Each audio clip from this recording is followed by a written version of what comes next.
primeiramente 4:6, 3-5. Aqui nós temos a palavra dos apóstolos, sem identificar aquele que provavelmente tenha dito essas palavras, e eu creio que tenha sido Pedro. Diz assim o texto: mas irmãos, escolhei dentre vós 7 homens de boa reputação, cheios do Espírito Santo e de sabedoria, aos quais encarreguemos deste serviço. E quanto a nós, nos consagraremos à oração e ao ministério da palavra. O parecer agradou a toda a comunidade, e elegeram Estevão, um homem cheio de fé e do Espírito Santo, Filipe, Prócoro, Nicanor, Timão, Ágnas e Nicolau, prosélito de Antioquia. Capítulo 7, 54-60. Ouvindo eles isto, enfureciam-se no seu coração e rilhavam os dentes contra ele. Mas Estevão, cheio do Espírito Santo, fitou os olhos dos céus e viu a glória de Deus e Jesus que estava à sua direita. E disse: eis que vejo os céus abertos e o Filho do Homem em pé à destra de Deus. Eles também, clamando em alta voz, taparam os ouvidos e unânimes arremeteram contra ele. E lançando-o fora da cidade, o apedrejaram. As testemunhas deixaram suas vestes aos pés de um jovem chamado Saulo, e apedrejavam Estevão, que invocava e dizia: Senhor Jesus, recebe o meu espírito. Então, ajoelhando-se, clamou em alta voz: Senhor, não lhes imputes este pecado. Com estas palavras, adormeceu. O Senhor abençoe a sua palavra. Hoje eu quero falar e pregar sobre Estevão, um homem cheio do Espírito Santo. E essa, sem dúvida, é a maior necessidade da igreja, de homens e mulheres que sejam cheios do Espírito Santo. Vamos falar com o Senhor. Obrigado, Senhor, pela tua palavra. Ilumina os nossos olhos e o nosso coração. Põe a luz no nosso entendimento, para que possamos compreender tua palavra e, a partir dela, alcançarmos aquilo que tu tens proposto para a vida de cada um de nós. Faz de nós homens e mulheres cheios do Espírito Santo. É a oração que eu faço humildemente, em nome de Jesus. Amém. Amém. Por favor, tome assento.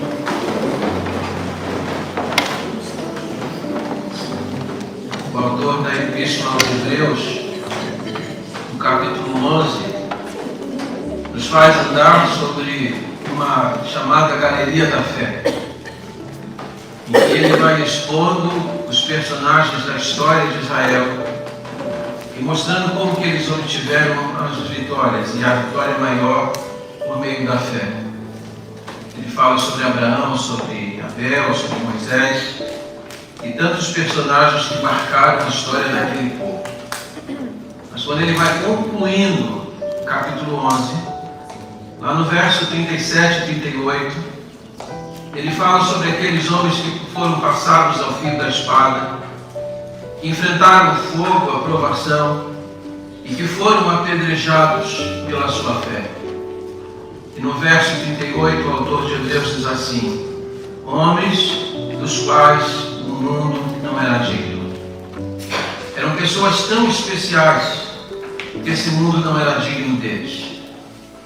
Embora Estevão não tenha sido mencionado nominalmente na Epístola aos Hebreus, sobretudo no capítulo 11, eu penso que o autor de Hebreus estava pensando exatamente nele, porque esse homem era um daqueles dos quais o mundo não era digno. A Bíblia nos mostra a sua vida, seu caráter, seu ministério. A Bíblia nos mostra seu sofrimento. E é interessante que dentro deste livro, que é a história da igreja, um capítulo inteiro é dedicado para ele. Aliás, o maior capítulo do Novo Testamento foi dedicado para falar sobre Estevão. Somente 60 versos em um único capítulo. Estevão foi um homem extraordinário. A igreja quando o perdeu, sentiu e lamentou muito a sua perda. O capítulo 8 diz que os irmãos fizeram grande pranto sobre ele. Perder um homem como Estevão era perder algo significativo na vida da igreja.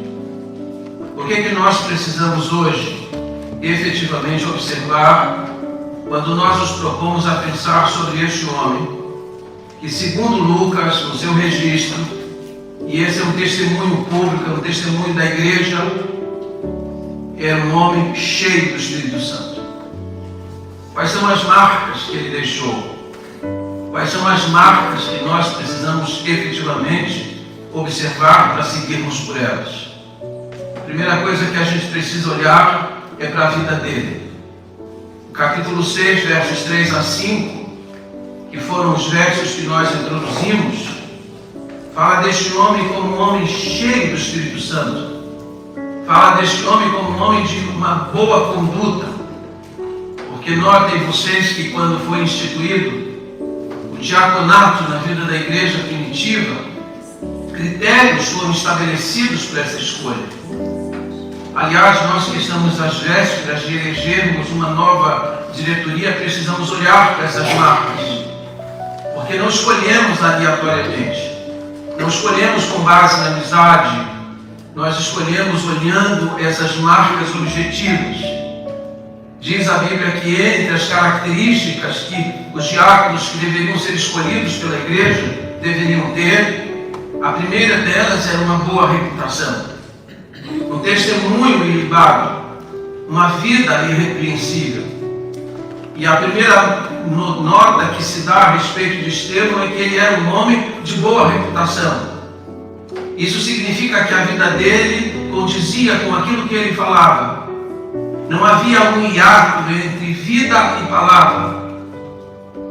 Porque muitas vezes falamos e não vivemos. Proclamamos com os lábios e negamos com a vida. A vida dele coadunava com aquilo que ele pregava. Ele era um homem de boa reputação. Ele tinha um caráter extraordinário. Aliás, se nós formos traduzir a vida de Estevão, a vida dele pode ser resumida em uma única palavra: cheio. Porque vocês vão olhar no capítulo 6, e várias vezes vai se dizer que ele era um homem cheio. Ele era um homem cheio do Espírito Santo. Ele era um homem cheio de boas obras. Esse homem era cheio de fé. Esse homem era cheio de graça. Tudo que estava na vida dele estava em abundância. Ele tinha abundância de fé. É por isso que ele venceu. É por isso que mesmo o seu nome não tendo sido mencionado na galeria da fé de forma nominal, eu penso que o seu exemplo estava na cabeça do autor daquela carta quando disse daqueles que foram apedrejados pela fé. Esse homem foi salvo pela fé, esse homem viveu pela fé e esse homem venceu os seus grandes algozes pela fé. A sua vida foi vivida e ultimada pela fé. Era um homem cheio de graça. Tinha poder, mas tinha graça. Porque poder sem graça pode se transformar em tirania.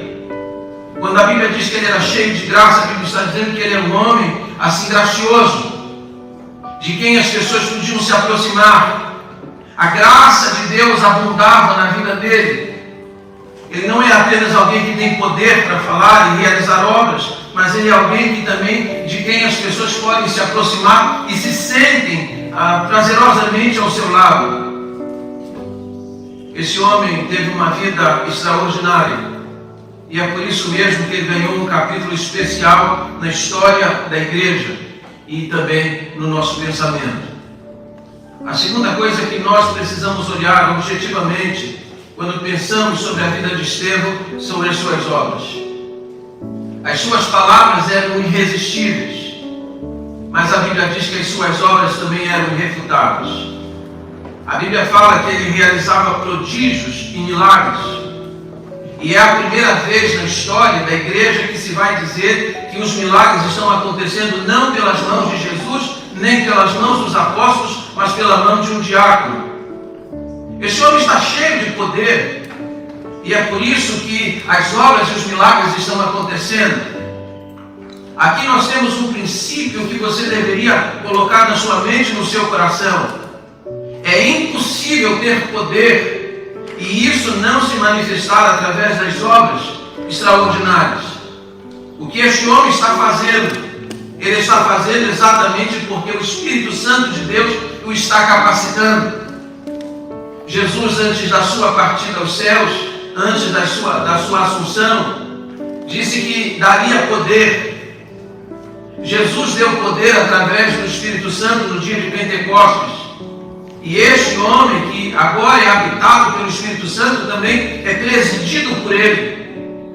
Porque alguém já disse que há uma grande diferença entre ter o Espírito Santo residente e ter o Espírito Santo presidente. Muitos aqui são a habitação do Espírito Santo. O Espírito Santo é residente na sua vida, mas não é o presidente. Porque não governa as suas ações. Porque não são pessoas cheias do Espírito Santo. E vocês sabem que a plenitude do Espírito Santo é algo que nós precisamos buscar efetivamente todos os dias. Essa é uma realidade para ser vivida a cada dia.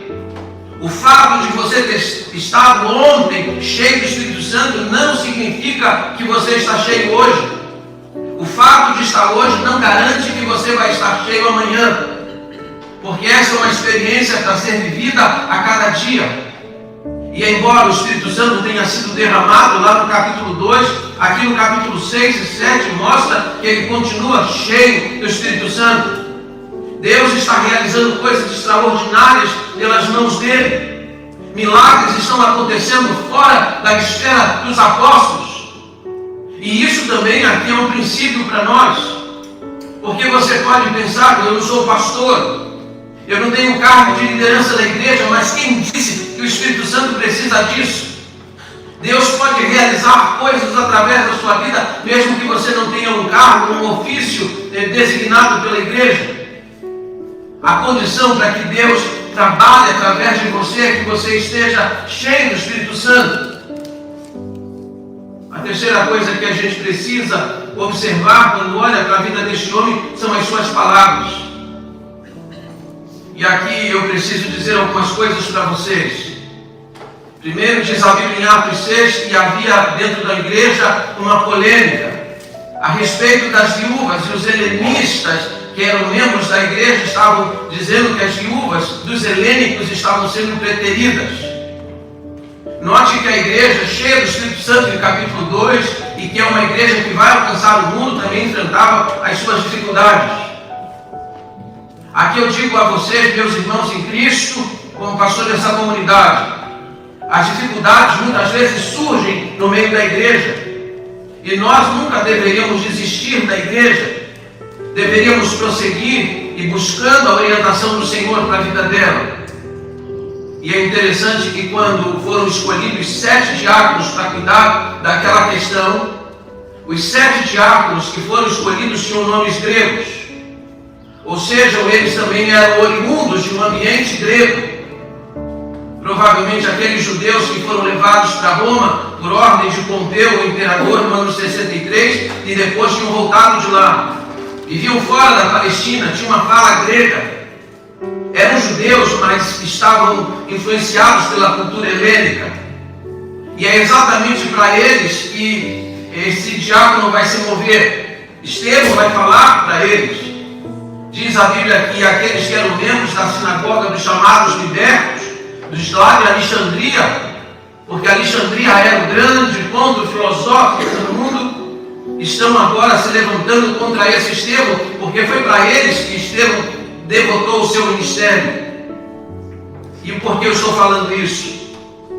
Eu estou falando isso porque a Bíblia vai mostrar de alguma forma que esse Estevão é alguém que tem um vasto conhecimento filosófico, porque ele vem também deste ambiente. Ele foi influenciado pela escola de Alexandria.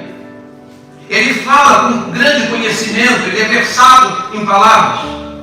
Mas quando a Bíblia diz que não podiam resistir ao poder com que ele falava, esse poder com que ele falava era o poder do Espírito Santo. Porque você pode ter a mente cheia de conhecimento, mas se o seu coração está vazio do Espírito Santo, você pode falar, e você não comunica nada. Vocês sabem que nós temos hoje na internet a maior parte dos sermões que foram pregados ao longo da história. Esses sermões já estão no nosso vernáculo. Sermões que foram pregados por Spurgeon, Moody, Lloyd Jones, Calvino, Lutero e tantos homens de Deus do passado. Você pode imprimir esses sermões e vir para a tribuna pregá-los. Sermões que, quando foram pregados no passado, abalaram a plateia. Mas se você pregar esse mesmo sermão hoje, é possível que você não tenha os mesmos resultados do passado. Por quê? Porque esses sermões da boca desses homens que eram cheios do Espírito Santo abalavam as comunidades. Não são as palavras em si, mas o poder com que essas palavras são ditas. Jeremias 15, 19, o Senhor disse por meio do seu profeta: se apartares de mim o vil do precioso, serás a minha boca. Se apartares o vil do precioso, serás a minha boca. Deus disse que há uma condição para que o homem se transforme na sua boca. Ele precisa apartar o vil do precioso. Ele precisa ter uma vida santa para que as palavras dos seus lábios, elas queimem o coração dos pecadores. Eu ainda era pastor no Rio de Janeiro e presidia uma associação de igrejas. Eu sentei com uma liderança depois de uma reunião, de uma assembleia lá no Rio de Janeiro. Sentei ao lado do pastor Fausto Aguiar de Vasconcelos e a nossa conversa versou exatamente sobre isso. Porque aqueles sermões pregados no passado levavam 15, 20 mil pessoas e hoje nós lemos aquilo e aquilo parece não fazer muito sentido. O pastor Fausto me respondeu dizendo: pastor Glauco, essas palavras que a gente hoje lê e parece não fazer muito sentido para nós, na boca desses homens tinha fogo. M. Baldes, um dos grandes piedosos do século XIX, oriundo dos chamados puritanos, disse que nós estamos à procura de melhores métodos, mas Deus está à procura de melhores homens. Deus não unge métodos, Deus unge homens. Vocês devem estar lembrados de quando aquele menino morreu. O profeta Eliseu disse para seu servo chamado Geazi: leva o meu bordão, a minha vara, e põe sobre o menino. Pois ele levou a vara do profeta, colocou sobre o menino e não aconteceu nada. Mas nas mãos de Eliseu aquela vara tinha poder, nas mãos de Geazi era apenas uma vara. Tudo depende do instrumento, tudo depende da pessoa, se ela está cheia ou não do Espírito Santo. E a Bíblia diz que quando Estevão fala, ele não encontra quem possa se opor às suas palavras, porque suas palavras são irresistíveis. Note que mesmo o apóstolo Paulo, que era um homem versado, não foi pago para Estevão. Quando eu estou falando tudo isso para vocês, é para você já começar no seu coração a perguntar: eu sou uma pessoa cheia do Espírito Santo? Há poder naquilo que eu falo? Você pode vir aqui fazer coisas bonitas, falar coisas bonitas, mas se você não está revestido do Espírito Santo, isso é só palavras jogadas ao vento. E hoje a igreja se ressente disso, porque muitos dos homens que estão ocupando as tribunas nas igrejas são apenas pessoas que falam, mas estão destituídas do poder. Como disse alguém no passado, homens mortos tiram de si sermões mortos, e sermões mortos matam. Muitas igrejas estão morrendo exatamente porque os pregadores estão mortos, porque falam sem o poder do Espírito Santo. E Estevão é este homem cheio do Espírito Santo. O Sinédrio, 71 membros do Sinédrio tentam disputar com ele, mas ele é indisputável, porque ele fala de uma forma irresistível. As palavras dele têm poder, mas o poder das palavras dele vem do Santo Espírito de Deus. A quarta coisa que nós precisamos olhar nesta passagem é a paz de Estevão. A paz no meio da tormenta, a paz no meio da dificuldade. A paz que a Bíblia fala que o crente tem não é aquela paz de cemitério. Você já foi no cemitério? Fica lá à tarde. Ninguém vai te incomodar. Todo mundo quietinho lá. Quando a Bíblia fala sobre a paz do crente, é a paz no meio da tormenta. Estão os problemas à nossa volta, mas o coração está sereno. Aqui a Bíblia diz que quando Estevão está pregando e os membros da chamada Sinagoga dos Libertos o tomam, o levam para dentro do Sinédrio, porque ele está sendo acusado de cometer 3 pecados: falar contra Moisés, falar contra a lei e falar contra o templo. Diante dessas ameaças, Estevão, no capítulo 7, vai fazer uma revisão histórica da história da redenção. Começa falando de Abraão e vai terminar com Messias, dizendo que toda a história foi construída para chegar na pessoa de Jesus Cristo. Quando ele acaba de pregar essas palavras, diz a Bíblia que o seu auditório está rangendo os dentes. Numa outra versão diz que eles riavam os dentes. Dr. Robson disse que eles chegaram ao ponto de estar como que uma matilha de lobos prontos para devorar a sua presa. A pregação de Estevão gerou ódio no coração deles. Mas interessante é que eles estão com o coração cheio de ódio, olhando para ele e decidindo matá-lo, mas a Bíblia diz que o coração dele está em paz. Não havia qualquer assombro no rosto dele. Muito pelo contrário, a Bíblia diz que enquanto ele falava, olhavam para ele e viram um rosto que brilhava como o rosto de um anjo. Sabe o que está acontecendo aqui? Deus está defendendo o seu servo que está cheio do Espírito Santo. Seu rosto brilha para provar para aquela comunidade que estava dentro do Sinédrio que este homem chamado Estevão não estava contra Moisés, ele era como Moisés. Você lembra quando Moisés subiu ao Sinai para receber as tábuas da lei? Ele ficou 40 dias e 40 noites na presença de Deus. E quando ele desceu, como que estava o rosto de Moisés? Brilhando. Diz a palavra de Deus, e Paulo vai replicar isso na sua carta aos Coríntios, que ninguém podia olhar para ele, porque o seu rosto brilhava. O que Deus está fazendo aqui no Sinédrio é a mesma coisa, fazendo o rosto de Estevão brilhar, para provar para aquela comunidade que ele não é contra Moisés, ele é como Moisés. Deus está defendendo a ele, Deus está sustentando a ele no meio de uma prova. Em quinto lugar, a coragem de Estevão. Coragem invergável diante das dificuldades que estão impostas à vida dele. Ele está diante de um grande embate, mas ele não recua.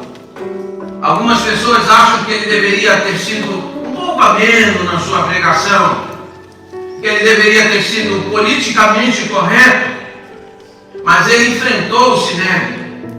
Ele disse: vocês são pessoas de coração muito duro, vocês são semelhantes aos pais de vocês, que resistiram e perseguiram os profetas, e foram vocês que perseguiram e mataram o Filho de Deus. Que coragem! Coragem para enfrentar os piores homens da nação. E aqui preste atenção no que eu vou dizer. Estevão está no corredor da morte, está na antessala do martírio, mas em vez deste homem recuar, ele continua afirmando as verdades e anunciando que aqueles homens que estavam no Sinédrio eram culpados da morte de Jesus o justo.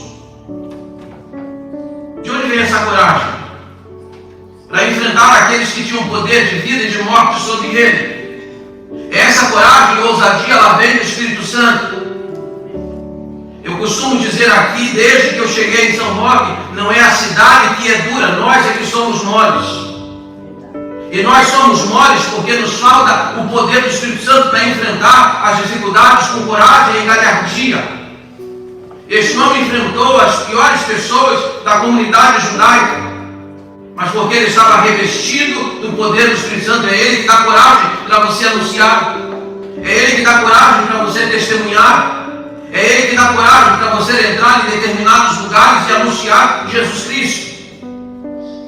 Vocês devem estar lembrados que quando Jesus ressuscitou, os discípulos estavam reunidos no cenáculo de porta fechada, e diz Lucas que eles estavam assim porque tinham medo. Mas o Espírito Santo foi derramado sobre a igreja e eles logo foram para o lado de fora e começaram a anunciar a Jesus Cristo. O medo foi embora. O medo foi embora quando o Espírito Santo entrou na vida deles. O que é que nos falta? Porque nos falta ousadia. Falta-nos o poder do Espírito Santo, e é esse poder que nós precisamos clamar. Em sexto lugar, a visão de Estevão. Diz a Bíblia que ele foi levado pelos membros da chamada Sinagoga dos Libertos e foi colocado dentro do sinédrio. Ele está sendo acusado e ameaçado de morte. Mas diz a Bíblia que naquela hora ele olhou e ele viu o céu aberto. Não foi uma visão mística, não foi um sonho, não foi alguma coisa, um tipo de êxtase, não, ele viu mesmo. Mas observe, ele estava num ambiente fechado como este nosso. Se você olha agora para o alto, você vê um teto fechando este ambiente. Pois o teto daquele sinédrio não o impediu de ver o céu aberto. O teto do sinédrio não pôde impedi-lo de ver a glória de Deus. Que visão extraordinária para se ter no momento derradeiro da vida. Ele viu a glória de Deus, ele viu aquele que estava sentado à destra do trono de Deus. E quando a Bíblia diz isso, está mostrando para nós que essa era a razão desse desassombro no coração dele. Quando se vê o trono de Deus e a glória de Deus, se percebe quem de fato está no controle das situações da nossa vida. Você é ameaçado, você muitas vezes é pressionado, você fica com medo deste e daquele, se esquecendo de quem está no trono, comandando todas as coisas. Deus está sentado no trono, Ele tem o controle de tudo, então fique em paz. Essa é a mensagem que Estevão nos dá. Em sétimo lugar, a recompensa. Diz a Bíblia que quando Estevão foi levado para fora do sinédrio, para ser apedrejado pelos membros do sinédrio, ele ajoelhou e ele viu a glória de Deus e ele viu Jesus em pé. Eu pergunto a vocês, qual é a posição que Jesus ocupa no céu? Como que está Jesus no céu? Sempre que a Bíblia retrata Jesus na glória celestial, mostra que ele está assentado. Pois quando Estevão foi ajoelhado para ser apedrejado na terra, Jesus se colocou em pé. E Jesus se colocou em pé para recebê-lo. É a recompensa de alguém que está cheio do Espírito Santo e vive para a glória do Senhor Jesus Cristo. Quando a Bíblia diz que Jesus ficou em pé, a Bíblia está dizendo que ele foi honrado na sua morte. Jesus o distinguiu como uma forma extraordinária, colocando-se em pé para recebê-lo. Em último lugar, precisamos, aliás, em penúltimo lugar, olhar para a segurança de Estevão. Eu sempre digo a vocês que precisamos sempre prestar atenção nas orações na Bíblia. E aqui nós temos uma oração de Estevão. Quando ajoelhado, ele disse: Senhor Jesus, recebe o meu espírito. Irmãos, é extraordinário o paralelo que existe entre Estevão e o Senhor Jesus Cristo. É óbvio que Jesus é incomparável, mas os paralelos são notáveis. Primeiro, porque este homem era cheio do Espírito Santo, assim como o Senhor. Segundo, porque este homem fala com poder extraordinário em que seus inimigos não podem resistir à maneira como ele fala. Ele realiza obras extraordinárias. Seus inimigos não podem contra ele, então levantam falsas acusações contra ele. As acusações que foram levantadas contra Estevão foram as mesmas que foram levantadas contra Jesus.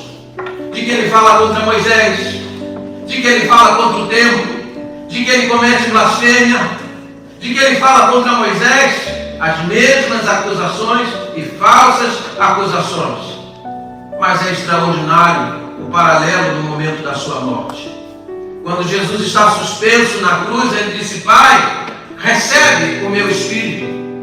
E agora é Estevão que ora a Jesus dizendo: Senhor Jesus, recebe o meu espírito. A segurança para partir, A segurança de saber nas mãos de quem o Espírito é entregue na hora da morte. E por último, a grandeza de Estevão. Qual é a oração que ele faz para terminar sua vida? Diante dos seus algozes, diante daqueles que o apedrejam até a morte, a sua oração é essa: Senhor Jesus, não lhes imputes este pecado. A mesma oração que Jesus havia feito na cruz do Calvário: Pai, perdoa-lhes, eles não sabem. Sabe qual é a marca de uma pessoa cheia do Espírito Santo? É que ela é capacitada a perdoar. Não dá para dizer eu sou uma pessoa cheia do Espírito Santo, mas eu não perdoo. Não, eu tenho o Espírito Santo habitando no meu coração, mas eu não consigo perdoar fulano. Esqueça! Porque a marca de uma pessoa cheia do Espírito Santo é que ela tem poder para perdoar. A gente olha para aquela oração de Jesus na cruz e diz assim: ah, é porque era Jesus. Jesus conseguia falar isso com o Pai em relação aos inimigos, mas aqui é um discípulo que está fazendo a oração. Isso significa que você também pode fazer essa mesma oração se você estiver cheio do Espírito Santo. Você será capacitado a perdoar.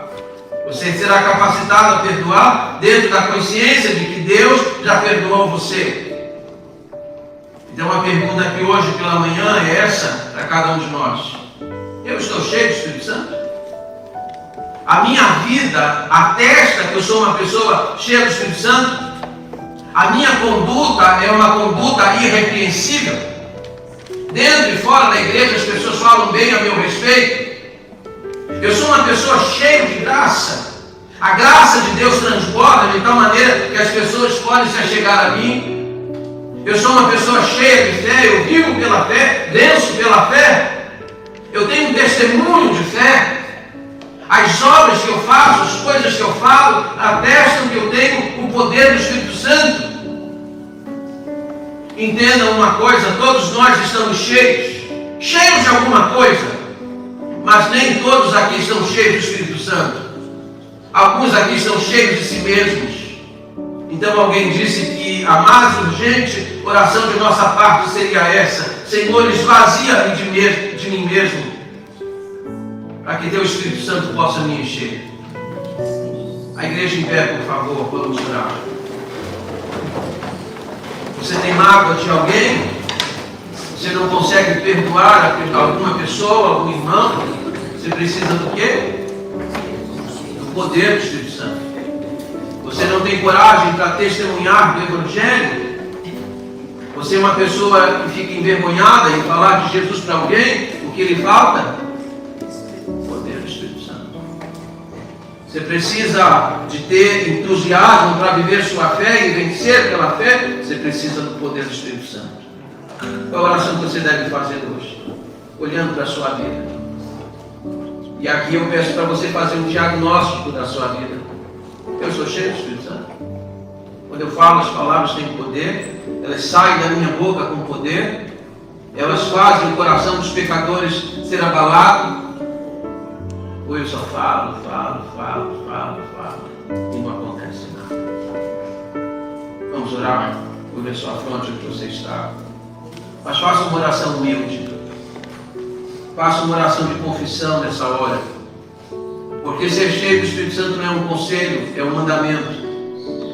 Quando o apóstolo Paulo disse: não vos embriagueis com vinho, no qual há devassidão, mas enchei-vos do Espírito Santo, ele está dando uma ordem. E se nós não obedecemos a ordem, não obedecemos o mandamento, nós estamos pecando. Vamos orar, vamos pedir a Deus isso. Vamos primeiramente confessar a nossa vaziez do Espírito Santo e pedir a plenitude dele. Bendito Deus e nosso Pai, Senhor que nos conhece tão bem, Senhor que conhece o estado do nosso coração, pedimos-te agora, Senhor, perdão, porque tantas vezes temos andado vazios, temos o Espírito Santo como residente, mas não temos o Espírito Santo como nosso presidente, e nós queremos tê-lo também como presidente.